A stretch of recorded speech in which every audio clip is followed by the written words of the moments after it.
નમસ્કાર દોસ્તો, સ્વાગત છે આપ સૌનું તદ્દન નવા વિડીયોમાં। જે આ મિત્રો સાંજે 7 વાગ્યાના અપડેટના વિડીયો જ્યારે આપણે તમારા માટે અપડેટ કરવા જઈ રહ્યા છીએ, અપલોડ કરવા જઈ રહ્યા છીએ, ત્યારે મિત્રો ખૂબ જ મોટા સમાચાર બનાસ નદીને લઈને, બનાસ અણાના જીવાદોરી સમાન દાંતીવાડા ડેમને લઈને આવી રહ્યા છે। જી હા મિત્રો,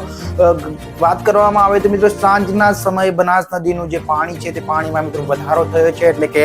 આવકમાં વધારો જોવા મળી રહ્યો છે। લેટેસ્ટ અપડેટ છે મિત્રો, લેટેસ્ટ વિડીયો છે, તમે જોઈ શકો છો આ વિડીયોમાં કે નદી છે તે બંને કાંઠે વહી રહી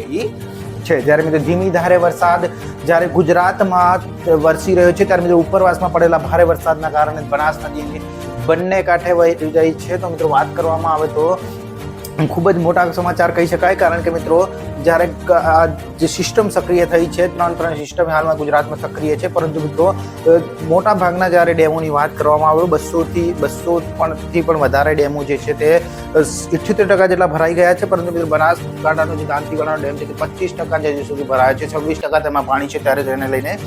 ખૂબ જ મોટા અપડેટ કહી શકાય છે, કારણ કે મિત્રો બનાસ નદીમાં હાલમાં ઘોડાપુરની સાથે મિત્રો જે આવક છે તે 2756 ક્યુસેક પાણીની આવક 2 કલાક પહેલા મિત્રો નોંધાઈ હતી, એટલે કે મિત્રો ખૂબ જ મોટા અપડેટ કહી શકાય છે જે દાંતીવાડા ડેમને લઈને।